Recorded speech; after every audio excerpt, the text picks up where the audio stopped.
Katika ulimwengu ambapo kila kitu kinaonekana kubadilika kama mchanga wa pwani, maisha ya kisiasa hubadilika ghafla. Mahusiano huvunjika na mipango mara nyingi hutetereka. Kuna kitu kimoja cha ajabu ambacho ni imara: ahadi zisizobadilika za Mungu.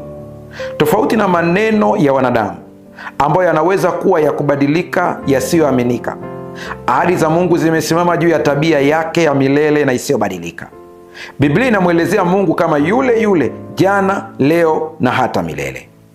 Waebrania 13:8, Yesu Kristo ni yeye yule jana, leo na hata milele. Huu ni ukweli usiopingika.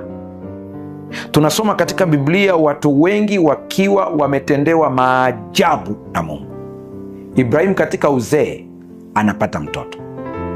Zekaria katika uzee wake anamzaa Yohana Mbatizaji. Lakini wako watu wengi ambao waliokoka katikati ya moto: Shedraka, Meshaki na Abednego. Mtazame Danieli katika tundu la simba.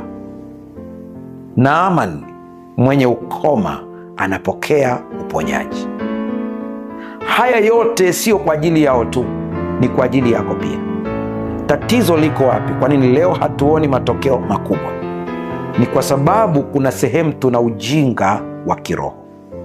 Ukizitambua ahadi za Mungu, ukajua ni zako na ukajua namna ya kuzidai, utakuwa umebonyeza batoni sahihi katika ulimwengu wa kiroho.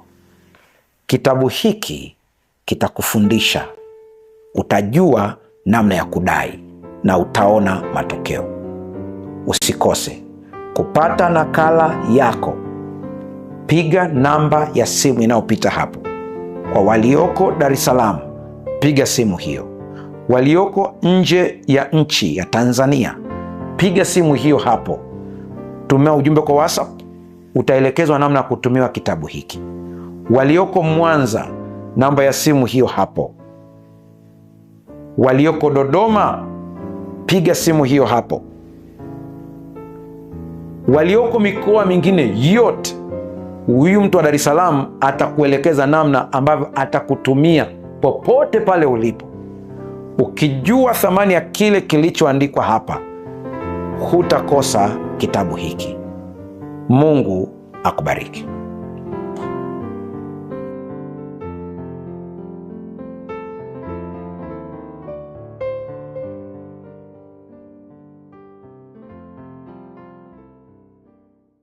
Mpendwa mtazamaji wa Hope Channel Tanzania pamoja na Mahubiri TV Online, niukaribishe kwenye kipindi chetu kizuri cha siku hii ya leo tena, kile kipindi ambacho kimejaa baraka tele katika maisha ya kila mmoja wetu. Kipindi kinakujia muda kama huu na siku kama hii ya leo. Ni kipindi ambapo tunapata wasaa wa kusikiliza neno la Mungu, lakini pia na kuomba. Ukiangalia sana hii kipindi tangu kianze, tuna targeti zaidi katika kula neno. Unapokula neno ukashiba na ukalielewa vizuri, inakupa nguvu ya kujua namna ya kumwendea Mungu hata nje ya kipindi hiki. Yaani baada ya kipindi hiki unafanyia kazi kile ambacho umejifunza. Ndipo utagundua kwamba neno la Mungu lina umuhimu kuliko vitu vyote ambavyo umewahi kufikiri duniani. Shetani ametarget sana kulimaliza neno la Mungu duniani. Na anataka kama vile kulimaliza kwa staili ambayo kizazi cha leo kisiposhtuka kipo kwenye hatari kubwa sana. Zamani kabisa, wale ambao mnasoma historia ya kanisa, Shetani alishambulia neno kwa njia ya mateso. Kwa hiyo watu wakawa wanateswa, ukionekana na Biblia ilikuwa ni kesi kubwa sana. Na baadhi ya wasomi, wanazuoni wakubwa wa kanisa la Kikristo wakajaribu kuifasiri Biblia katika lugha za kwao ili kuisambaza. Wengine kitendo cha kutafsiri Biblia katika lugha za kwao kiliwagharimu kifo. Watu kama kina Wycliffe, watu kama kina Jerome, John Huss na wengineo wengi. Ndio maana watu wengine nasema, mbona Biblia ina tafsiri nyingi sana? Hizi tafsiri nyingi unazoziona ilikuwa ni makundi, baadhi yake ilikuwa ni makundi au watu binafsi ambao walikuwa wanajaribu kutafsiri Biblia kutoka lugha za awali ije katika lugha ambazo watu wa kwao wangeweza kuelewa, kama Kijerumani, Kiswedish na nyinginezo. Kwa hiyo kwenye Kiingereza baadaye zikatafsiriwa ili ziwe nyingi nyingi kama hivyo. Unakuta ile ya Zwingli ikatafsiriwa kwenye Kiingereza, Wycliffe kwa sababu ilikuwa ni Kiingereza, ya Jerome Bible iko mpaka leo ikawekwa kwenye Kiingereza. Kwa hiyo unakuta kwamba ndio tukana tafsiri nyingi. Sasa sikiliza, shetani akatumia mfumo wa mateso ili kuweza kunyamazisha Biblia kwa karne nyingi sana, na akatumia staili nyingine, Biblia ikawa inamilikiwa na kanisa peke yake. Nikisema kanisa namaanisha wale viongozi wa juu, wakaidhibiti hapo. Leo hii kwa kuwa hawezi tena kuwatesa watu, kwa sababu hawezi kuiondoa Biblia katika mikono yao, na hawezi tena kutumia kanisa kufanya limiliki Biblia peke yake na watu wasio na Biblia mikononi mwao. Sasa hivi analeta kitu kingine ambacho kinavutia ili kuhafifisha usomaji wa Biblia. Nataka ili iweze kuingia kwenye akili yako vizuri. Na tunapotazama hili sasa, ndipo tunaanza kuangalia ni kitu gani hicho. Inaweza kuwa ni mitandao ya kijamii, shughuli za dunia hii, unakuta masumbufu ya dunia hii, misongo ya mawazo, kwa unakuta ule muda wa usomaji wa neno unapotea. Nimekuwa nikikazia hili na ninarudia, hata kama uwe bize kiasi gani, tenga muda wako, dhamiria kutenga muda wako kwa ajili ya kusoma neno. Leo nimeanza na hili kwa sababu tunagusa sehemu nyeti sana ya kitabu cha Waefeso, na utaona jinsi ambavyo Waefeso, kitabu hiki kimeandikwa au barua hii imeandikwa kwa Waefeso, lakini ina ujumbe mzito sana kwa kizazi cha leo. Tuombe kabla ya kuanza somo la siku ya leo. Baba yetu na Mungu mtakatifu, ninakutukuza, ninakushukuru kwa kuwa we ni Mungu unayetupenda, Mungu unayetujali. Asante kwa ajili ya neema yako hii. Tunapoangalia somo la siku hii ya leo, naomba uwe na kila mmoja wetu, na kwa vile somo la leo linahusu nguvu ya ajabu itendayo kazi katikati yetu, ninakusihi sana kila atakayelisikia akakutane na nguvu hii ikambadilishe maisha. Hata kabla hatujafikia mwisho wa somo, katikati somo likiendelea, yeyote aliyefungwa na nguvu za giza zikamwachie. Yeyote ambaye amefungwa na magonjwa yakaachie. Yeyote ambaye amefungwa na balaa zozote na mikosi ya maisha na ukosefu wa hekima ya kiroho na hekima ya kiuchumi, hilo umbwe ambalo limefunga akili yake likaondoke, na sehemu hiyo ikajazwe na hekima ya kimbingu. Miujiza na maajabu ikatokee katikati ya somo, kwa utukufu wako. Kwa jina la Yesu tumeomba na kuamini, amen.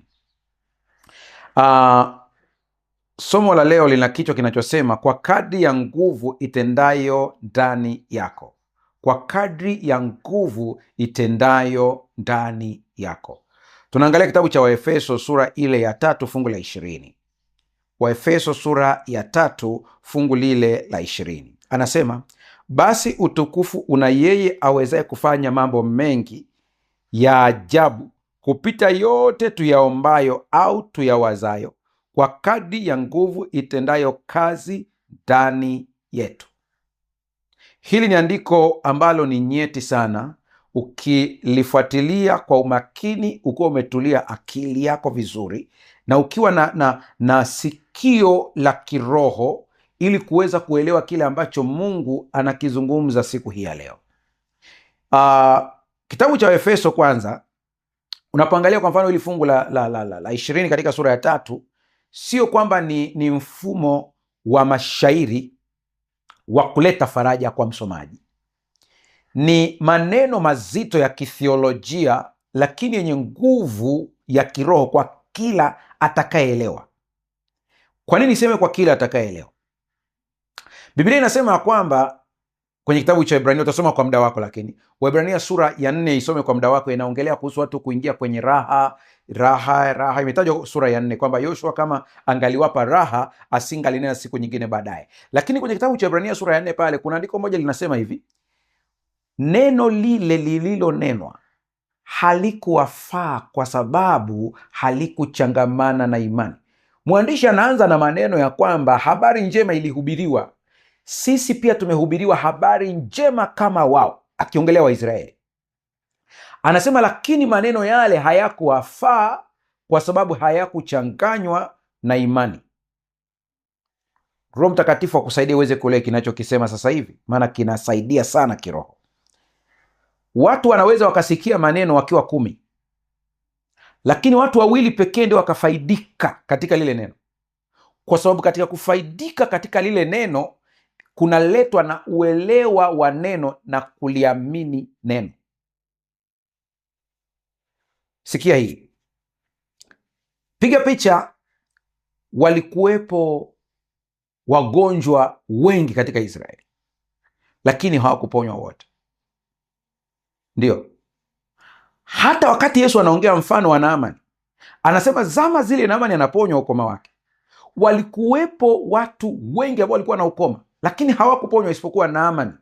Hata yeye Naamani ilibidi apate watu wa kumshawishi ili lile neno alichanganya na imani aweze kuona matokeo.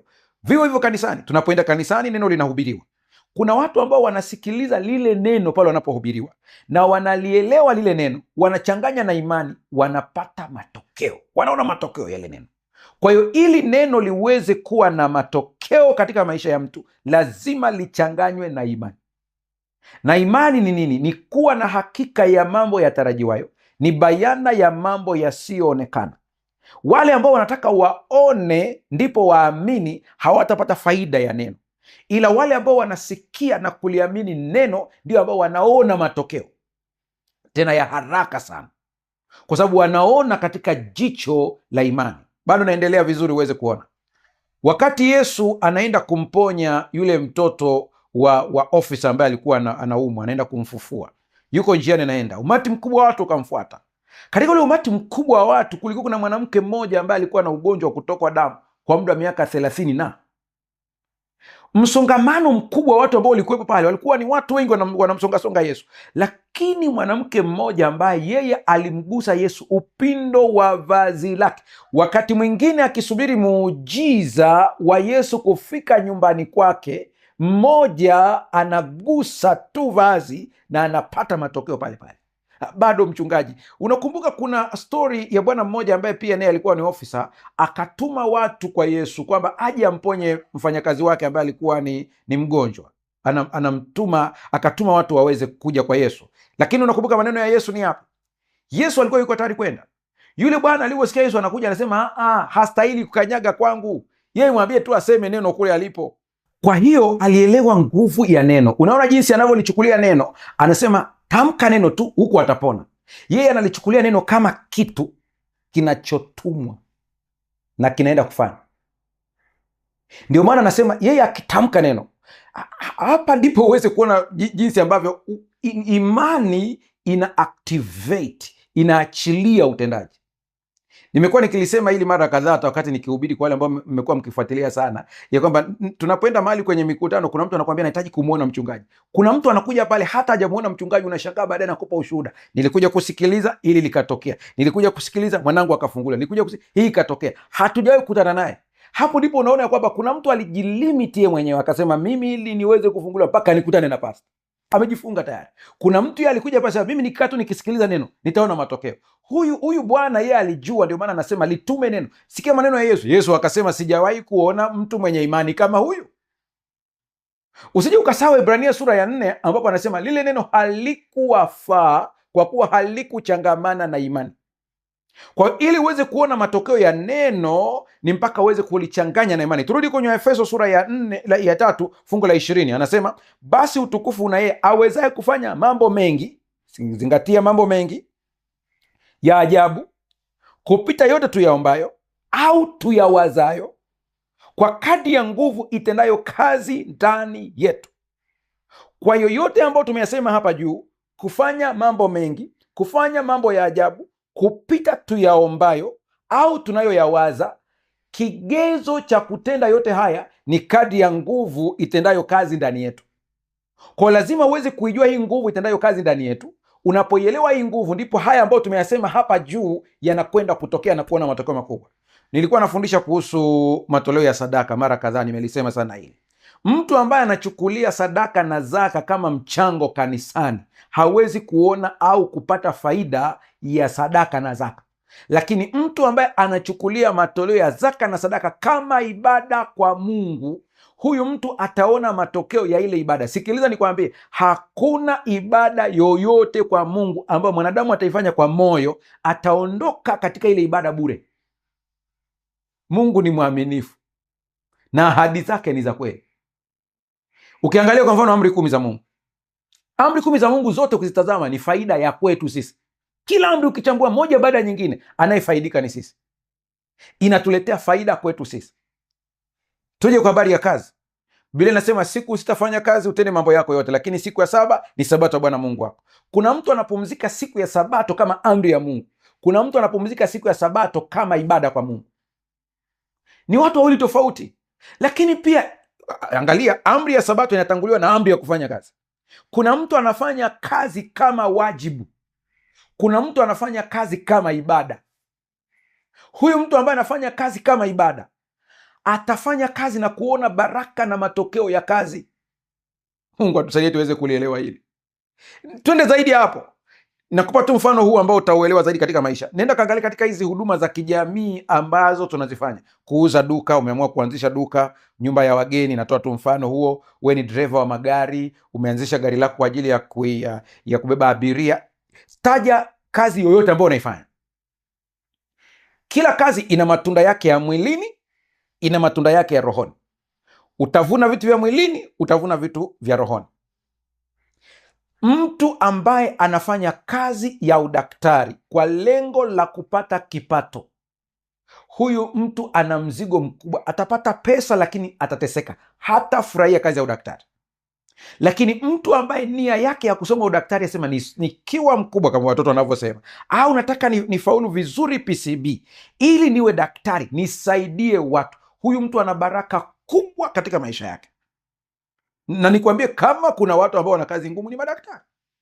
Inahitaji sana neema ya Mungu ndani yao. Wanafanya kazi kubwa ya kukutana na matatizo kila siku, kwa hiyo hata wao kisaikolojia wanachoka.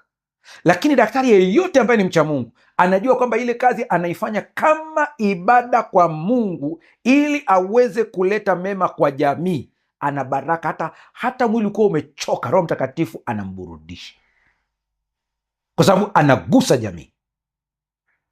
Sasa kitabu cha Waefeso, kwa nini nakipenda sana, na ndicho kilinisukuma kuandika kile kitabu ambacho baadhi yenu mnakijua, kinaitwa Silaha 7 za Kiroho. Nimetumia kitabu cha Waefeso. Kitabu cha Waefeso kinatufaa sana leo kwa sababu kinaongea vitu ambavyo tunavipitia pia leo. Kwanza hebu sikiliza maneno haya, uelewe Efeso ni nini, ni mji wa namna gani. Efeso ulikuwa mji mkubwa wa dola ya Kirumi, kitovu cha biashara, elimu, dini na nguvu za kiroho bandia. Kitovu. Kwa unapoongelea habari ya nguvu za kiroho bandia, ilikuwa ni Efeso. Unapoongelea habari ya biashara na uchumi, unaongelea Efeso. Unapoongelea habari ya elimu ya dini, theology, umeongelea Efeso. Kwa hiyo ni kama vile dola ya Kirumi ilikuwa imeelekeza nguvu yake yote Efeso. Kuna vyuo, kuna maeneo ya kubadilisha fedha, kulikuwa na mambo ya kiroho mengi ajabu. Miji yote mikubwa ambayo ni miji ya kibiashara ni malango pia ya kiroho. Kuna vitu vya kiroho vinaendelea hapo vikubwa. Kwa hiyo wachamungu wote ambao wanaelewa kinachokisema, mnapoingia katika eneo, mji wowote ambao ni mji mzuri kibiashara, lazima watoto wa Mungu wafanye ibada ya kuweka wakfu hilo eneo, kama Yoshua alivyofanya ibada ya kuweka wakfu Yeriko kwanza, ili kuangusha na kumilikiwa na Mungu aliye hai. Haihitaji watu wengi, walipo 2 au 3, nipo katikati yao. Hapa naongea na wachamungu ambao mko Kariakoo. Hapa naongea na wachamungu mlioko Kinshasa. Naongea na wachamungu mlioko Nairobi. Naongea na wachamungu mlioko kule Goma. Naongea na wachamungu mlioko maeneo mbalimbali kule Kigali, kule Bujumbura. Popote mnapoona kuna masuala ya kibiashara makubwa, mjue palipo na uchumi mkubwa wa kibiashara, palipo na lango kubwa la kibiashara, kuna lango la kiroho, kwa sababu uchumi unatumika kupatia nguvu mambo ya kiroho ili kuongeza wafuasi. Na mimi naomba kwa kila mtoto wa Mungu anayenisikiliza hapa, ambao unafanya biashara, ambao uko ofisini umeajiriwa, ambaye uko popote unafanya kazi ya uchumi, Bwana akulinde, Bwana akutetee, Bwana akuzingire na nguvu yake, kwa kuwa kazi unayoifanya ni ibada kwa ajili ya kujenga ufalme wake. Adui asije akashambulia katika eneo lako la ndani la baraka yako la uchumi wako, ili uendelee kufanikiwa, sio ili uweze kujisifu wewe watu wakuone, ila watu wamwone Mungu kwa ajili ya utukufu wa ufalme wake. Efeso ilikuwa ni eneo zito sana. Efeso kulikuwa na hekalu la Mungu anaitwa Artemi. Halikuwa jengo la ibada pekee, bali mfumo uliotawala uchumi, utambulisho na hofu ya watu. Uchawi na heshima kwa mamlaka zisizoonekana vilikuwa sehemu ya maisha ya kawaida. Nguvu iliheshimiwa, lakini chanzo halisi cha nguvu hakikujulikana. Ndivyo Efeso ilivyokuwa. Kwa unapokuja kuongelea Efeso, huongelei kitu kidogo. Paulo anapoandika hii barua alikuwa yupo kifungoni, amefungwa. Kwa hiyo anawaandikia hawa watu sio kurekebisha mafundisho ya kitheolojia au ya kiimani au ya doctrine, bali anahitaji waweze kutambua kuna kitu kiko ndani yao ambacho hawajakitambua. Wakikitambua watashinda vyote vilivyoko nje yao. Ndio maana anawaandikia hii barua sasa. Kwa hii barua usichukulie rahisi. Hebu tuangalie maeneo machache kidogo, natamani uweze kuyaona. Ni kuanzie tu na Waefeso tuanze na sura ya kwanza, upate picha kidogo, background ya hii uone kile ambacho kinaelezwa pale, ili tukienda kwa ndani zaidi utaweza kuelewa mambo haya. Sura ya kwanza fungu la kwanza. Paulo mtume wa Kristo Yesu kwa mapenzi ya Mungu kwa watakatifu walioko Efeso wanaomwamini Kristo. Kuna vitu muhimu vya kuangalia. Paulo mtume wa Kristo Yesu, yeye anajitaja kama ametumwa na Kristo Yesu kwa mapenzi ya Mungu kwa watakatifu walioko Efeso wanaomwamini Kristo Yesu. Kwa walengwa wa barua hii ni wote wanaomwamini Yesu Kristo. Kwa kama unanisikiliza, umempokea Kristo kuwa Bwana na Mwokozi wa maisha yako, barua hii ni kwa ajili yako. Inawezekana unanisikiliza, wewe ni Muislamu na hujampokea Kristo Yesu kuwa Bwana na Mwokozi wa maisha yako. Unamchukulia Yesu kama nabii aliyekuja duniani ambaye alitumwa, lakini hujamchukulia kama mwokozi wa jamii ya kibinadamu. Ukimwamini Yesu Kristo, ukifanyia kazi haya, utaona matokeo yake. Kwa hiyo wewe ambao umempokea Kristo Yesu, hii barua inakuhusu kabisa. Anasema fungu la pili, neema na iwe kwenu na amani zitokazo kwa Mungu Baba yetu na kwa Bwana Yesu Kristo. Baraka za kiroho katika Kristo. Wale ambao mnaangalia ile barua, zile Biblia ambazo zimeandikwa zikiwa na subheadings, ndipo kabla ya kwenda fungu la tatu anasema baraka za kiroho katika Kristo, ili uweze kuelewa kile ambacho anakisema pale. Fungu la tatu, atukuzwe Mungu Baba wa Bwana wetu Yesu Kristo, aliyetubariki kwa baraka zote za rohoni katika ulimwengu wa roho ndani yake Kristo. Ni kitabu cha Waefeso sura ya kwanza ambacho kinaanza kukuambia kwamba kuna ulimwengu unaonekana na ulimwengu usioonekana. Anakuambia kuna ulimwengu wa kimwili na ulimwengu wa kiroho. Hapa ndipo unaanza kusikia hii misamiati ya ulimwengu wa kiroho. Unajua, kitabu cha Waefeso ndipo unakuta vaeni silaha zote za Mungu. Ndipo unakuta neno la Mungu likichukuliwa kama upanga, wakati wengine wakilichukulia kama mkusanyiko wa vitabu unavyoweza kuvisoma na ukaona hadithi za Waisraeli, ukaona watu wa zamani walifanya nini. Kitabu cha Waefeso kinakwambia hapana, ukijua kulitumia hilo neno vizuri, ni upanga unaweza kukata nguvu za giza. Kitabu cha Waefeso hicho. Kwa hiyo hapa katika fungu la tatu anasema atukuze Mungu Baba wa Bwana wetu Yesu Kristo, aliyetubariki kwa baraka zote za rohoni katika ulimwengu wa roho. Mnaofuatilia sana kipindi hiki mara kadhaa, kuna wakati nilisema hivi, huwezi kuushinda ulimwengu wa kimwili kama hujashinda ulimwengu wa kiroho. Yaani huwezi kuwa mshindi nje kama hujawa mshindi ndani. Popote pale libebe hili, ulielewe. Tunafanya biashara ndani, ndipo tufanye biashara nje. Tunatawala ndani, ndipo tukalie viti vya utawala nje. Ikatokea umekalia kiti cha utawala nje kabla ya kukalia rohoni, huwezi kukaa, maana kuna milango inayopambana na hiyo utawala kwa ajili ya faida zake. Fungu la 4 katika sura ya kwanza, nataka tupate hii picha. Sura ya 4 katika fungu la sura ya kwanza fungu la 4 anasema, kama vile alivyotuchagua katika yeye kabla ya kuwekwa misingi ya ulimwengu, ili tuwe watakatifu, watu wasio na hatia mbele zake katika pendo. Kwa hiyo hapo ulipo anakuambia hivi, wewe ulichaguliwa kabla ya kuwekwa misingi ya ulimwengu. Yaani kabla hii sayari dunia haijaumbwa, Mungu hajatengeneza maji ya hii dunia, mabahari yote, hajaweka misingi yake yote, alijua kwamba wewe unanitazama leo utazaliwa, na alipanga uzaliwe. Shida yako, unaangalia mazingira yako ya sasa, hali unayopitia kiuchumi, changamoto ya dhambi ambayo imekung'ang'ania, msongo wa mawazo wa ndoa yako, changamoto zako pale kazini, umezifanya kuwa kubwa, ukadhani ya kwamba hizo ndizo zinaamua hatima yako. Haziwezi kuamua hatima yako, maana hata Daudi hatima yake haikuamuliwa na kushambuliwa na Sauli, bali hatima Daudi iliamuliwa na mafuta aliyopakwa na Samueli. Hatima ya Daudi ilitambuliwa na uchaguzi wa Mungu aliyemchagua mapema kabla ya kumtuma Samueli kumpaka mafuta. Ukielewa hili, hakuna hali yoyote itakayokutishia na kukutoa nje ya mstari. Niruke tu niende fungu la 6 sura ya 1. Anasema, na usifiwe utukufu wa neema yake ambayo ametuneemesha katika huyo mpendwa. Rafiki yangu, Yesu amekuja kutufunulia jinsi Baba anavyotuchukulia. Ndio maana Yesu anasema Baba mwenyewe awapenda.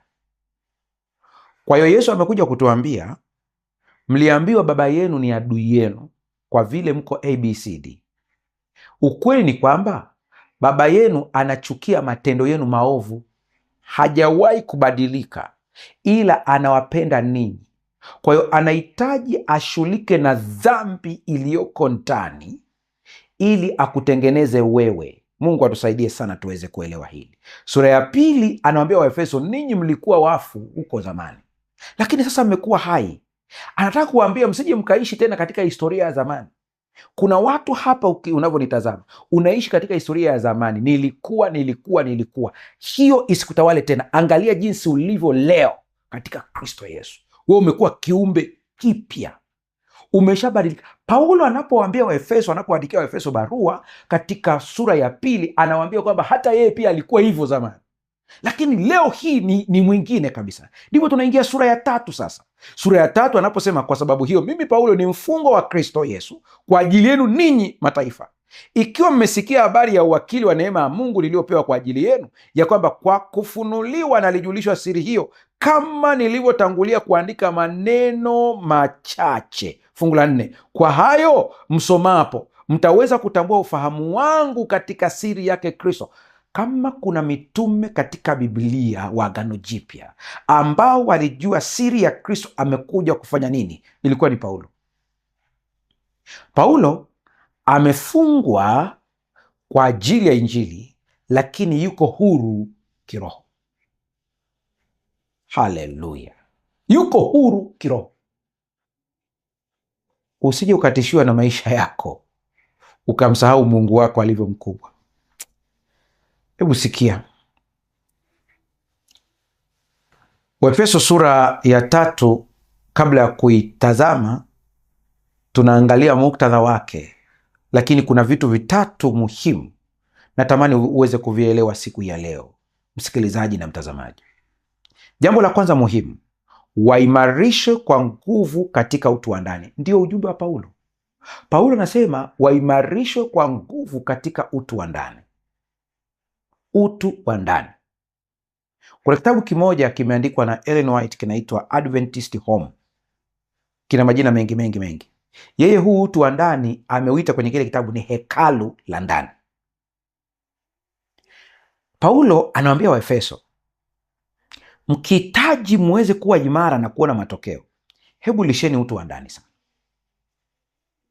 Lisheni hali yenu ya kiroho.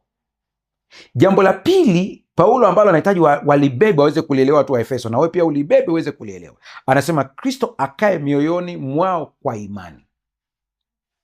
Unanitazama, anasema kwamba Kristo akae moyoni mwako kwa imani. Usije ukasahau neno kwa imani, na usije ukasahau neno imani. Maana yake ni nini? Na imani maana yake halisi, mpaka usome Waebrania 11:1. Kuitamka imani na kuijua imani ni vitu viwili tofauti. Waebrania 11:1 inasema imani ni kuwa na hakika ya mambo yatarajiwayo, ni bayana ya mambo yasiyoonekana.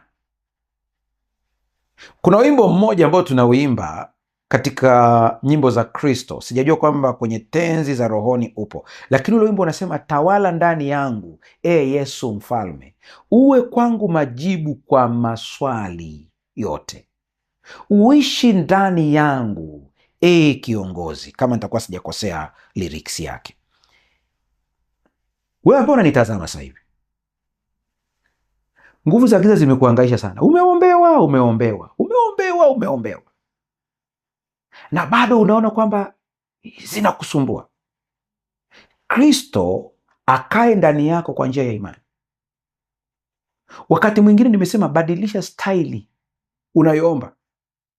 Kuna wakati mwingine unamkemea shetani huko kwenye woga, sio kwenye ujasiri, maana yule mtu wa ndani hayuko imara. Hata yule unayonitazama, ukisema tu kwa imani, Kristo kaa ndani yangu, na ukaamini ya kwamba kweli Kristo sasa hivi anakaa ndani yako kwa njia ya imani. Nikisema kwa njia ya imani, usije kutarajia kwamba utaona kuna linuru likubwa linaanza kumulika, linaingia kwenye utosi, linaingia ndani, unasema sasa ndipo Kristo anaishi ndani yangu. Hapana. Kwa imani ni kuamini kitu ambacho hakionekani ya kwamba kipo. Ukiamini hivi, hata hivi ninavyoongea, nguvu za giza haziwezi kukaa ndani yako, haziwezi, maana hiyo imani inakuwa halisi. Kristo akae mioyoni mwao kwa imani. Jambo la tatu ambalo Paulo analikazia sana kwa Efeso, anasema wauelewe upendo wa Kristo kwa uzoefu, si kwa nadharia. Ni jambo zito sana hili. Kuna watu wengi sana wako kule nje wanajua habari za Yesu. Yaani kujua habari za Yesu na kupata uzoefu wa huyu Yesu ni vitu viwili tofauti. Kuna kikundi kimoja kiliimba, kilipata maarufu sana hapa Tanzania. Waliimba wakiwa wamevaa mavazi yale ya Kiarabu. Wakasema tuonyeshe Yesu. Wayunani walisema tuonyeshe Yesu. Yesu sio nadharia. Yesu, elewa ya kwamba unaongelea hapa mtawala wa mbinguni na duniani. Unaongelea hapa ambaye vitu vyote viliumbwa kupitia yeye, pasipo yeye hakuna ambacho kilifanyika. Hapa unaongelea ambaye anaheshimiwa mbinguni na duniani, na vitu vinavyoonekana na vitu visivyoonekana, ndio unaongea habari zake hapa. Juzi nilikuwa naongea na mtu mmoja kuhusu andiko moja kwenye Biblia ambalo hata mimi huko nyuma nilikuwa natafsiri vibaya. Lile andiko linasema ya kwamba kwa hiyo Mungu alimwadhimisha, akampa jina lipitalo majina yote. Sasa mara nyingi na mimi nilikuwa nimeamini kwamba Mungu alipomwadhimisha akampa jina lipitalo majina yote, kwenye akili yangu nilidhani ya kwamba jina la Yesu ndio jina lipitalo majina yote. Lakini baadaye wakati nasoma Biblia vizuri na Mungu ananipa mafunuo ya neno lake vizuri, nikaja kugundua kwamba nilikuwa nimeelewa lile andiko tofauti kabisa. Kwa nini? Jina Yesu kwa lugha ya Kiebrania ni Yeshua au Yeshua. Walikuwepo watu wengi ambao walikuwa wanaitwa Yoshua wakati ule. Hata yule ambaye alishika madaraka baada ya Musa anaitwa Yoshua. Kwa Kiunani angeitwa Yesus. Kwa hiyo leo kuna watu wengi sana ambao wana hilo jina. Kwa hiyo hilo sio hilo jina ambalo linasemwa. Lazima kuna jina lingine. Maana kama ingekuwa ni jina ambalo linaibuka wakati Yesu anazaliwa, tungesema ni jina jipya. Sio jina jipya. Lilikuwepo. Yoshua alikuwepo, lakini hilo jina sio maana yake. Jina Yeshua au Yoshua lina maneno mawili ndani yake. Ina maana kwamba Yahwe ni wokovu wangu, ndio maana yake.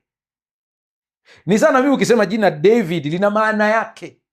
Kwa unaposema kwamba Mungu alimwadhimisha akampa jina lililo kuu kuliko majina yote, ni jina la Mungu mwenyewe. Jina ni cheo, jina ni tabia. Kwa unapomwona Yesu umemwona Mungu mwenyewe. Ndio maana hata hukumu ya mwisho Biblia inasema kwamba amempa mwana kuifanya ile hukumu ya mwisho. Hasa anaposema hapa kwamba wauelewe upendo wa Kristo kwa uzoefu, si kwa nadharia, maana yake ni kwamba wamuelewe kwanza Yesu ni nani, waelewe nguvu yake, wamuone mwenye nguvu kubwa kiasi hiki ameamua kukupenda mwenye dhambi kama we kiasi hicho. Ukielewa huu upendo ulivyo mkubwa, utaona thamani yake ilivyo kubwa. Kwanza hutakuwa na uoga, bali utakuwa na ujasiri, ukijua kwamba ikiwa Yesu aliye mkubwa kiasi hiki, ambaye mbingu yote inampigia magoti, kamanda wa majeshi ya mbinguni anapigiwa magoti, lakini akaamua kuvaa ubinadamu, akashuka, akazaliwa na mwanamke, akaishi katikati yetu, akaishi maisha ya umaskini, na akiulizwa ni kwa nini anahitaji, anasema nimefanya yote haya ili kuja kumwokoa mtu ambaye ni wewe unanitazama hapa sasa hivi. Ni upendo mkubwa usio wa kawaida. Kuna saa mimi natazama viumbe wadudu jinsi walivyo, mpaka unashangaa. Kuna ndege wanatoa sauti za ajabu ambazo, ili sisi tutengeneze mashine kama ile ambayo inatoa sauti kama zile, tuwe na mfumo wa kompyuta, tuwe na mfumo wa umeme, lakini yeye aliumba kiumbe hicho kitoke kwenye yai tu la ndege, linazaa hicho kiumbe na kinatoka katika ujuzi wake ulivyo. Ona ubongo ulivyo, angalia fuvu la mwanadamu kule ndani jinsi palivyochongwa vizuri, kwamba ubongo ukae hapa, ukae hapa. Ni yeye ndiye alifanya yote haya. Huyu ndiye mkubwa kiasi hiki, amekuja kwako. Mchungaji, sijakuelewa. Ni sawa na wewe kesho ukute rais wa nchi yako, waziri mkuu wa nchi yako, sijajua nchini kule mnatumia nini, yuko nyumbani kwako, anakuambia nimekuja kukupikia chakula. Utakubali? Ndio usimshangae Petro siku ile anapoona Yesu ananawisha watu miguu akagoma. Maana alikuwa anawachakawa jamaa wananawishwa miguu, anaona wa kwanza akakubali, wa pili. Hivi jamaa wanajua naye wanawisha miguu ni nani? Hivi wana akili timamu hawa kweli? Alipokuja kwa akasema mimi hapana, siwezi kufanya kitu kama hiki. Ndipo Yesu anamwambia hapana, ukikataa huna shirika nami. Uone hii alivyojishusha kwa ajili yako. Wakielewa huu upendo, ndipo hata wewe unayeomba ile tabia ya kusema Mungu nimekukosea kitu gani mpaka unisikii, ukijua unapendwa, utajua sio kwamba umemkosea kiasi kwamba hakusikii, ila kuna kanuni za kiroho unahitajika kuzijua ili kuona majibu ya maombi yako. Mungu atusaidie sana.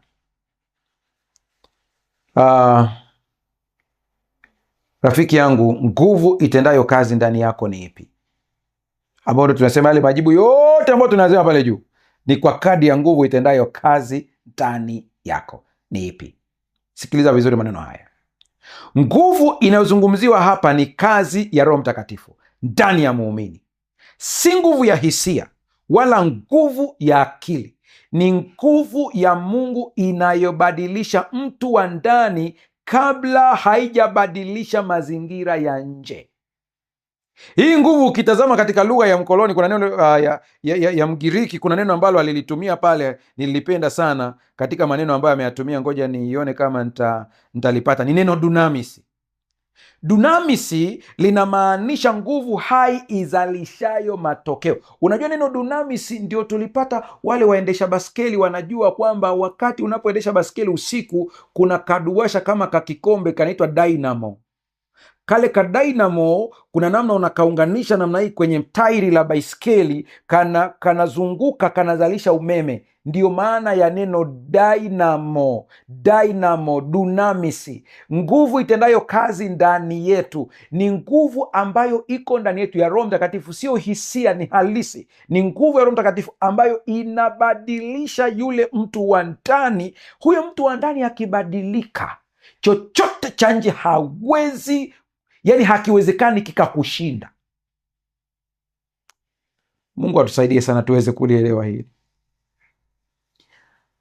Kuna kamnyama ambako nimekatolea mfano kwenye masomo yaliyopita, kanita nyegere, kadogo kale.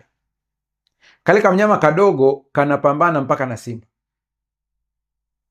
Ukatazama kale kamnyama saizi yake ni kadogo, hata ukapima nguvu zake ni ndogo, lakini kinachofanya kawe kajasiri kiasi kile kikubwa mpaka kanaweza kumtikisa simba mpaka simba anaogopa kabisa, ni kwa sababu ya ujasiri ulioko ndani yake. Kwa hiyo ikiwa kuna kitu ambacho unatakiwa siku zote uwe nacho, ni ujasiri wa ndani. Hauzalishwi na kitu kingine chochote, ila inazalishwa na nguvu ya Roho Mtakatifu iliyoko ndani yako. Sasa utanielewa kwa nini ni muhimu sana kuwa na Roho Mtakatifu katika maisha, ujazo wa Roho Mtakatifu. Biblia inasema msilewe kwa mvinyo, bali mjazwe Roho. katika ombi ambalo unatakiwa uombe ni ujazo wa Roho Mtakatifu, ili ile nguvu dunamis, dynamic, nguvu inayoleta matokeo. Wakati dynamo ya baskeli inapofanya kazi, ndipo unaona taa za baskeli zinawaka. Kwa hiyo nguvu ya Roho Mtakatifu iliyoko ndani yetu, matokeo yake yataonekana nje. Wagalatia anasema lakini tunda la Roho ni, ina maana ni matokeo ya uwepo wa Roho ndani yako, ndio tutaona matokeo yake nje. Tunda la Roho ni upendo, fadhili, utu wema. Ukijiona katika maisha yako hakuna upendo, hakuna kufadhili wengine, hakuna utu wema, usianze kupambana kujidai kuwa mtu mwema kwa kujidai, ukaanza kupambana kama kupenda watu kwa kujidai. Omba ujazo wa Roho Mtakatifu. Roho Mtakatifu akijaa, utaanza kuwapenda watu. Roho Mtakatifu akijaa, utaanza kuwa unawafadhili watu, utakuwa ni mkarimu, utakuwa ni mtoaji. Kwa hiyo usianze kuchunguza na kupambana, na mimi natamani kuwa mkarimu, na mimi natamani labda kusaidia watu, na mimi natamani kuwa mtu mwema, na mimi natamani kuwa na kiasi. Kabla ya kutamani hayo yote, ukiona wengine wanayo yanakuvutia, omba ujazo wa Roho Mtakatifu, na Roho Mtakatifu akiwa ndani, hayo yatatokea. Nguvu itendayo kazi ndani.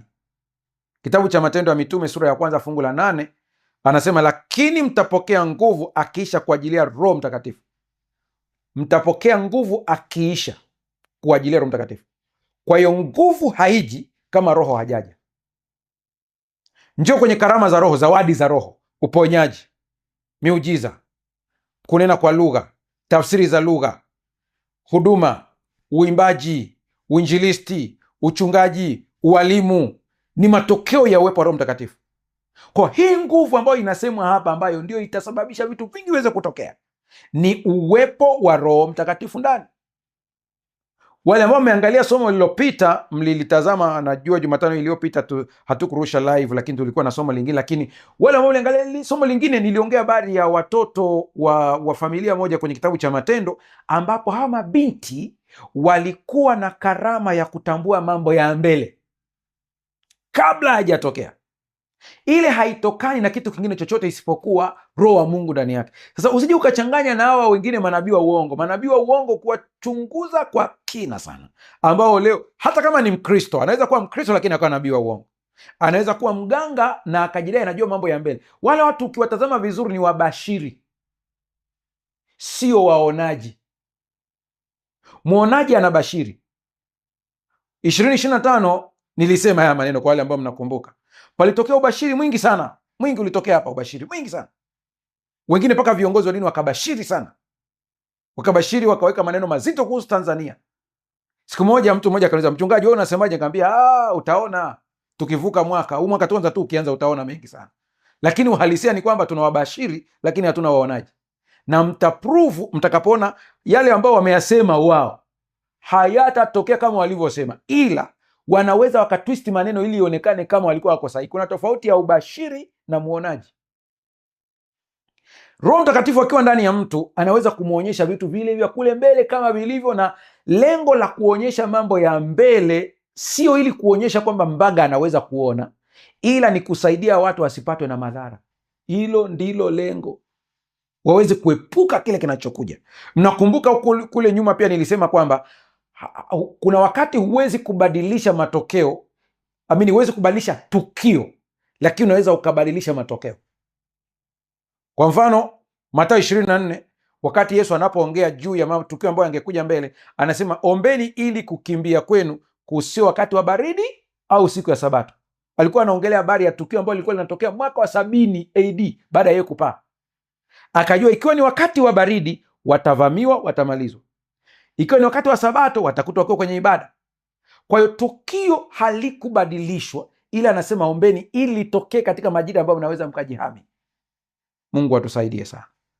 Nguvu hii ikiwa ndani yako ya Roho Mtakatifu inaweza kukusaidia sio tu mambo ya kiroho ya maisha yako, lakini mpaka mambo yako ya kila siku. Hapa siongelea habari ya wainjilisti, hapa naongelea habari ya muumini yeyote, hata pale kazini kwenu.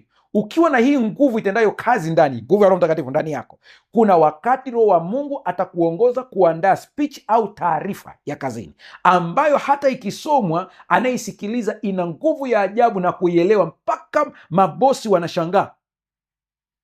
Kwenye kitabu changu ambacho kinatoka hivi karibuni, najua mmekisubiri kwa hamu, lakini mwezi huu ndipo kinatoka, tunamalizia kabisa, cha namna ya kupambana na nguvu za giza na kuzishinda kabisa kabisa.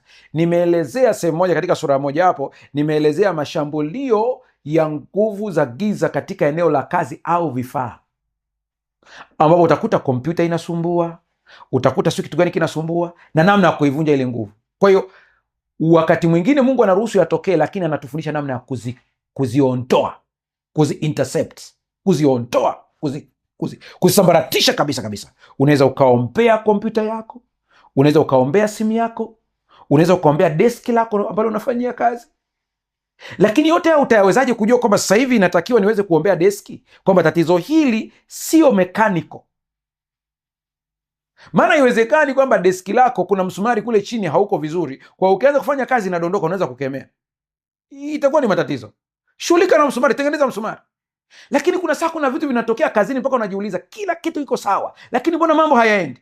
Kama kuna nguvu itendayo kazi ndani yako, ile nguvu itaonyesha matokeo yake kwa kuondoa hizi nguvu mbaya, na ni nguvu ya Roho Mtakatifu peke yake. Kwenye kitabu cha Wafilipi sura ya 2 fungu la 13, Biblia inasema, kwa maana Mungu ndiye atendaye kazi ndani yenu, kutaka kwenu na kutenda kwenu kwa mapenzi yake. Tafsiri nyingine nasema kulitimiza kusudi lake jema. Aha, kwa hiyo hapo unasema mchungaji, hii inamaanisha nini? Sikiliza, kwa nini mara zote ninapoongea nimesema katika mafanikio yetu yote ambayo tumeyapata tujifunze kumtukuza Mungu? Ni kwa sababu Mungu ndiye atendaye kazi ndani yetu. Anasema kutaka kwetu na kutenda kwetu. Kwa hiyo kuna wakati unaposikia kwamba unasukumwa kuomba, usije ukajiona kwamba una akili sana ya kiroho, ila ujue ni Mungu ndiye amekupa taarifa kwa njia ya Roho Mtakatifu ya kwamba kuna kitu hapo unatakiwa ukifanyie kazi. Fanya sehemu yako, ila mimi nifanye sehemu yangu.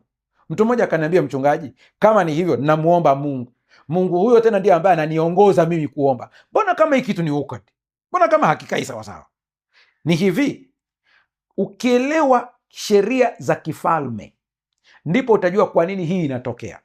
Sheria za kifalme ziko hivi: kuna vitu ambavyo Mungu akivitenda bila sisi kutamka, ni kana kwamba Mungu ametumia ubabe, kwa vile anaweza yote. Kwa hiyo kuna vitu ambavyo inabidi sisi tuweze kutamka ili viweze kutendeka. Ndio maana Daudi akamwambia Mungu, umelifanya neno lako kuwa kuu kuliko jina lako. Ni kwa sababu kuna vitu Daudi alitarajia Mungu angeingilia, lakini haingili kwa sababu katika neno lake hakusema hivyo. Ndio utakuta maneno kama yafuatayo, ni kanuni za kifalme: niite nami nitaitika. Huyu ni Mungu ambaye anaona kila kinachoendelea, anaona kila unachokipitia, lakini anakuambia ukiniita nitaitika. Ina maana kwamba ninaona unachokipitia, lakini kwa vile hujaniita, hujaruhusu niweze kuingilia.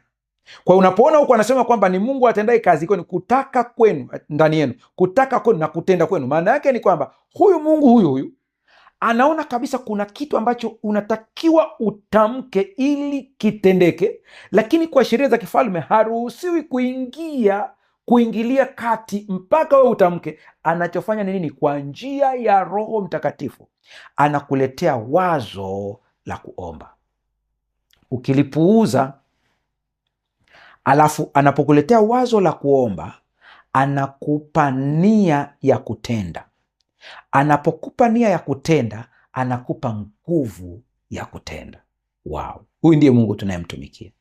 Na hii ukielewa hizi hatua zote, ndio mwisho wa yote unajikuta jambo lolote likitendeka, kiburi kinaisha, unaishia kumtukuza Mungu, maana ndiye atendaye kazi ndani. Usisahau Efeso 3 ya kwamba kwa kadri ya nguvu itendayo kazi ndani yenu. Usije ukasahau hilo. Angalia, nguvu hii hutenda katika dhamiri, maamuzi, mtazamo, uvumilivu na utii.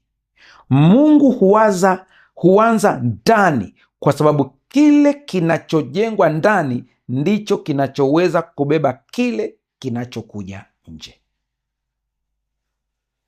Zingatia maneno haya, narudia tena. Wewe ambao unaangalia kwenye television unaweza ukayasoma direct. Unayesikiliza kwa njia ya redio utasikia, Narudia tena kuyasoma haya maneno. Nguvu hii hutenda katika dhamiri, maamuzi, mtazamo, uvumilivu na utii. Mungu huwaza ndani, kwa sababu kile kinachojengwa ndani ndicho kinachoweza kubeba kile kinachokuja nje. Mnakumbuka kuna maneno yasemavyo, ajionavyo mtu ndivyo alivyo. Nisikilize rafiki yangu uliyeko hapa. Cha kwanza kabisa, anza kubadilisha mtazamo wako wa ndani. Mkaribishe Roho Mtakatifu. Ona kabisa kwamba ulichaguliwa kabla ya kuwekwa misingi ya ulimwengu. Baada ya kuamini hili, jua wewe ni wa thamani mbele za Mungu. Thamani yako haipimwi kwa magari, haipimwi kwa akaunti, inapimwa na yule aliyekuumba. Ukielewa hili, ukibadilisha ule utu wa ndani, ndipo utaanza kubadilisha utu wa nje. Saikolojia inasema hivi, ukimwona mtu amevaa nguo iliyotoboka huku nyuma kwenye makalio na yuko na amani kabisa, ni kwamba palipoanza kutoboka ni kwenye akili.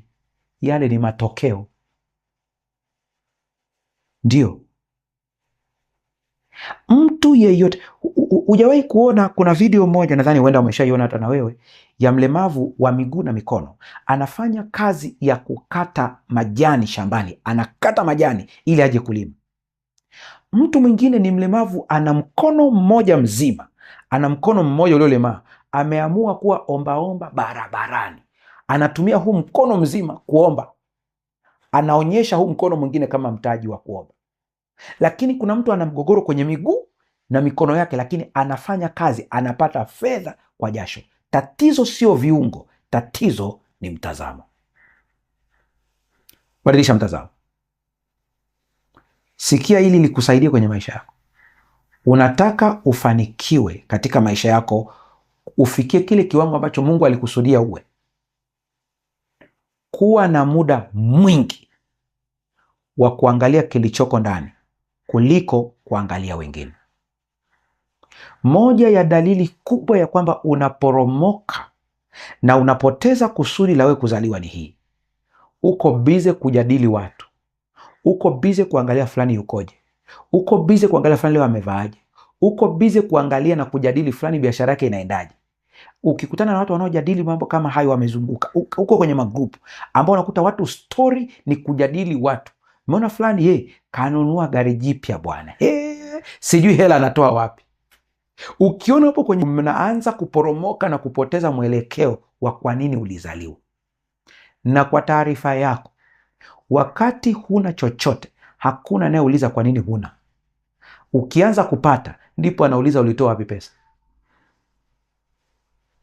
Focus kwenye mambo yako, focus kwenye kujiimarisha, focus kwenye kujiongezea elimu, focus kwenye afya yako, ule chakula sahihi, fanya mazoezi, ondoa msongo wa mawazo, kuliko kupoteza muda kuangalia wengine wakoje, wengine wanaishije, maisha yao yakoje, fulani anasalije, hawa wakoje, kiroho wakoje. Usikeshe kuangalia hali ya kiroho ya watu, kesha kuangalia hali ya kiroho ya kwako. Na Yesu alituonya sana hili. Anasema toa kwanza boriti kwenye jicho, ndipo uone kibanzi kwenye jicho la mwenzako. Ilikuwa ni fundisho kubwa sana. Yesu anakuambia hivi, mwenzako ana kibanzi, wewe una boriti, ndio maana umeshindwa kujibadilisha wewe mwenyewe. Utu wa ndani lazima ubadilike kwanza. Sikia maneno haya ambayo nimeyapenda sana kwenye kitabu cha Education, ukurasa wa 253. Katika Kiswahili kitabu hiki wamekiita elimu halisi. Sijui ukurasa wake kwenye kile cha Kiswahili, lakini cha Kiingereza inasomeka hivi: It is faith that connects us with heaven and it brings us strength for coping with the powers of darkness. Wow. Nairudia tena hii. It is faith that connects us with heaven and it brings us strength for coping with the powers of darkness. Ni imani inayotuunganisha na mbingu na kutuletea uimara au nguvu ya kukabili nguvu zote za giza. Unahitaji uweze kuunganishwa na mbingu ili uweze kupata nguvu ya kukabili nguvu za giza. imani. Imani sio kuona. Imani ni kuamini kisichoonekana. Oh, rafiki yangu, natamani Roho Mtakatifu adadavue hili kwenye akili yako vizuri. Imani ni kuamini malaika wanakuzunguka ndani wakati huoni hata mmoja. Mtu mmoja akaniuliza, mchungaji, umewahi kuwaona malaika? Kabisa kabisa. Malaika ni roho, kwa hiyo huwezi kuwaona katika jicho la mwili mpaka waamue kuja katika maumbo ya kibinadamu, wakiwa wametumwa kwa misheni maalum, ndipo wanaweza wakaonekana. Na hawaonekani katika ile sura mliozoea ya kuchora kwenye picha ya viumbe wenye mabawa, maana hawataki mabawa ili waweze kupaa. Watakuja katika maumbo ya binadamu ambao ni wa kawaida kabisa, tunaowajua kabisa. Mtu wa bodaboda kabisa, na anakuja na bodaboda yake, na anakuja anakuokoa na anakufikisha mahali, anaondoka. Wewe unajua ni bodaboda, lakini kumbe alikuwa ni malaika. Lakini hiki ninachoongea ni hiki, hata hapa ninapoongea nawe sasa hivi, hapa ninavyohubiri namna hii, kuna malaika wananizingira hapa, lakini katika macho ya damu na nyama huwezi kuwaona. Kwa hiyo imani ni kuamini ya kwamba hapo ulipo, ambapo unaona hakuna usalama kabisa, usalama upo, si kwa sababu unauona, ila kwa sababu Mungu ameahidi. Kilichonisukuma kuandika kile kitabu ambacho kinaitwa Ahadi za Mungu kwangu ni hili: Mungu ametuahidi vitu vingi, lakini hatuvioni kwa sababu ya mashaka yetu na hatuvijui. Na kinachofanya Mungu atimize ahadi yake kwako ni uaminifu wa Mungu kwako. Ndiyo maana anasema, nitakushika kwa mkono wa kuume wa haki yangu. Mungu haongelei haki yako, anaongelea haki yake. Bartolomayo alifikia kiwango katika ombi lake ambayo nalipenda sana, akasema, Yesu mwana wa Daudi, unirehemu. Unirehemu maana yake nihurumie. Yaani mimi ni wa kuhurumiwa. Ukiamua kunihukumu sawasawa na mambo yangu, hutanisaidia, nihurumie. Najua unanitazama sasa hivi hapa. Nguvu itendayo kazi ndani yako ni nguvu ya Roho Mtakatifu. Tutaendelea kuiangalia sehemu ya pili ya kipindi hiki. Nguvu itendayo kazi ndani yako ni nguvu inayobadilisha, inayotokana na uwepo na ukaaji wa Kristo ndani yako kwa njia ya Roho Mtakatifu. Akiwa ndani yako atakufunulia mengi, mambo ya kazini. Wewe ni wanafunzi wa sekondari, uwepo wa Roho Mtakatifu katika maisha hauangalii umri. Hata wewe pale sekondari anaweza kusaidia. Wewe ni mtoto unasoma shule ya msingi, omba Roho Mtakatifu aingie ndani yako, atakusaidia katika umri wako. Uko nasari unanisikiliza, uko nyumbani na wazazi wako unasikiliza kipindi, wewe ni mtoto mdogo kabisa, uko chekechea, elimu ya awali. Roho Mtakatifu ataingia ndani yako kwa kiwango cha umri wako, atakufunulia mambo kulingana na umri wako. Omba hii nguvu ifanye kazi ndani yako. Hata wakati mwingine usisubiri tu uponyaji kwa njia ya muujiza, atakuelekeza hospitali sahihi ya kwenda. Kuna watu ni mashahidi, uliumwa ukazunguka hospitali nyingi sana, lakini ukaja kupata matibabu hospitali ambayo ulikuwa unaiacha. Ni nguvu ya Roho Mtakatifu inakuelekeza, nenda pale, kuna mtumishi wangu daktari yuko pale, atakusaidia, atajua tatizo, atakusaidia. Nguvu itendayo kazi. Kumbuka maneno ya Ellen White, anasema, it is faith that connects us with heaven and brings us strength for coping with the powers of darkness. Ebu kuwa mtu wa imani kuanzia leo. Kuwa mtu wa imani. Rafiki yangu, sikiza maneno haya. Mungu huangalia zaidi kule anapokupeleka kuliko mahali ulipo sasa. Ndio, Mungu anaangalia zaidi anakupeleka wapi. Shida yako ni hii: sasa hivi hapa unahangaika sana na hapa ulipo ndio pamekusababisha mpaka umekata tamaa. Usikate tamaa. Mungu anajua anakupeleka wapi. Kule anapokupeleka hajakata tamaa. Mungu hakati tamaa. Karama zake hazina majuto. Kuna mahali anakupeleka. Musa alionekana mchunga kondoo tu, tena anafanya kibarua kwa Yethro.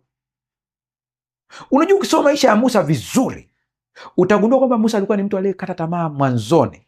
Baada ya kuona kile ambacho Mungu ameahidi kukitimiza kwenye maisha yake hakitimizwi, Hakitimizwi kwa sababu Musa aliona kabisa ya kwamba amefanya jambo ambalo limemfanya afukuzwe Misri. Kwa hiyo nikana kwamba misheni yake ya kuokoa Israeli inapotea. Hapa naongea na mtu ambaye unaona kama vile misheni yako, kile ulichoitwa duniani, kana kwamba kinapotea. Ndiye naongea na wewe, usikate tamaa kabisa. Kumbuka Zaburi ya 90 imeandikwa na Musa anaposema siku za mtu ni miaka 70, akiwa na nguvu 80, tena zimejaa taabu.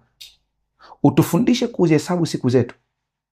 Tumezoea kuisoma kwenye misiba ile Zaburi, lakini ile Zaburi iliandikwa na mtu aliyekata tamaa, mtu ambaye aliona kana kwamba hana thamani tena duniani, akaishia kuchunga kondoo na kufanya kibarua. Mimi kwenye maisha yangu nimejifunza kumheshimu kila mtu. Kuna mtu hivi tunavyoongea anafanya kibarua cha kuchunga kondoo, anafanya kazi za ndani, ni house girl, anafanya kazi mahala fulani, ni house boy, lakini hicho kipindi ni cha muda.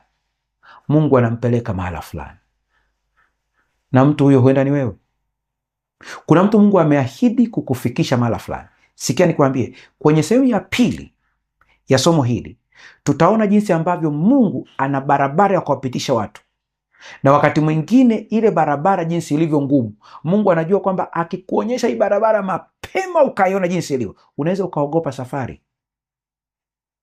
Mungu akusaidie sana unanitazama. Badilisha mtazamo wako. Kumbuka maneno haya, usije ukayasahau. Nguvu itendayo kazi ndani yako ni nguvu ya Roho Mtakatifu. Kila mtu ana kiwango cha imani. Hakuna mtu ambaye hana imani kabisa. Kumbuka, tumia muda mwingi sana kujitengeneza wewe mwenyewe na kusaidia jamii.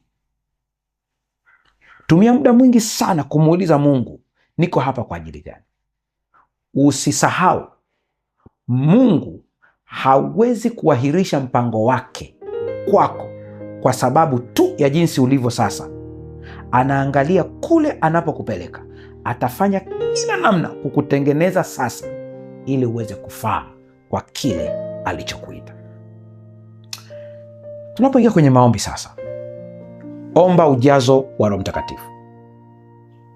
Omba Mungu aingie ndani yako kwa njia ya Roho wake. Omba Mungu ampe uimara yule mtu wa ndani ambaye ni wewe halisi. Omba Mungu aweze kukufunulia mafunuo ya kumjua Yesu Kristo na nguvu yake kuu. Ukielewa hili, matokeo ya uwepo wa Roho Mtakatifu ndani ni maisha yaliyobadilika. Ni vitu vingi vitabadilika baada ya hapo. Labani akamwambia Yakobo, Bwana alibariki nyumba yangu kwa ajili yako. Biblia inasema nyumba ya Potifa ikabarikiwa kwa sababu ya Yusufu. Kulikuwa na kitu ndani ya Yusufu. Chochote kinachozuia ile nguvu isitende kazi, leo kiondoke kwa jina la Yesu Kristo. Bwana akufanikishe. Bwana akupe nguvu kwa kadri ya nguvu itendayo kazi ndani yako. Na hii nguvu kwa kadri inapopewa nafasi na kuwa kubwa zaidi, ndipo utendaji wake unakuwa mkubwa zaidi. Kwa kadri ya imani yako, pokea. Bwana, tuongeze imani. Na kuachia dakika moja, omba sasa ndani ya moyo wako. Endelea kutuma maombi, wale mnaoandika kwenye njia ya YouTube, kule kwa njia ya television, endelea kutuma maombi yako. Endelea kutuma, endelea kuandika. Na wengine ambao mnaomba sasa pale ulipo, omba ndani ya moyo wako. Omba ndani ya moyo wako. Taja jambo ambalo unahitaji kwenye maisha yako, lakini utu wa ndani ukabadilishwe kwanza. Hamu ya maombi ikarejee, kusoma neno kukarejee, na nguvu ya Kristo ipitayo fahamu zote ikatende kazi.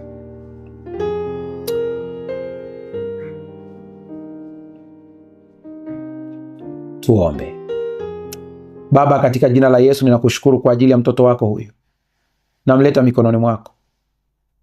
Leo tumeangalia nguvu itendayo kazi ndani yetu, na tumeona ya kwamba nguvu ya Roho Mtakatifu ikiwa ndani yetu, hakuna nguvu nyingine yoyote nje yetu ambayo tunaweza kuiogopa. Hakuna cha mchawi, hakuna cha bosi, hakuna cha nani, maana nguvu itendayo kazi ndani yetu ni kubwa kuliko nguvu yoyote iliyoko nje. Kuna mtoto wako amekata tamaa kwa sababu ya changamoto za maisha, kwa sababu ya ndoa, kwa sababu ya uchumi, kwa sababu ya maisha, kwa sababu ya magonjwa.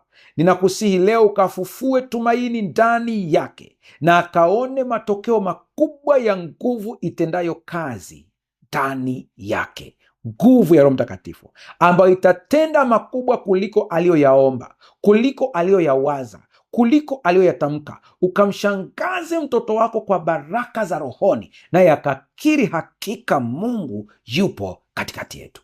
Naomba kwa ajili ya wagonjwa ambao wanafuatilia kipindi hiki wakapokea uponyaji. Ninaomba kwa ajili ya mioyo iliyopondeka na kuvunjika kwa sababu ya msongo wa mawazo wakapate amani ipitayo fahamu za kibinadamu. Ninaomba kwa ajili ya yote aliyefungwa na nguvu za giza, mara zinaposikia sauti hii ziondoke kwa jina la Yesu Kristo.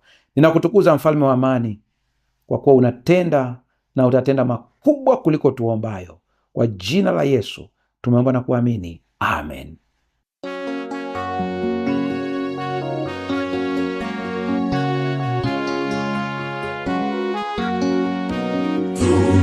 Tumesikia mbiu, Yesu okoa, utangazeni kote, Yesu okoa, tiini amri hiyo nchini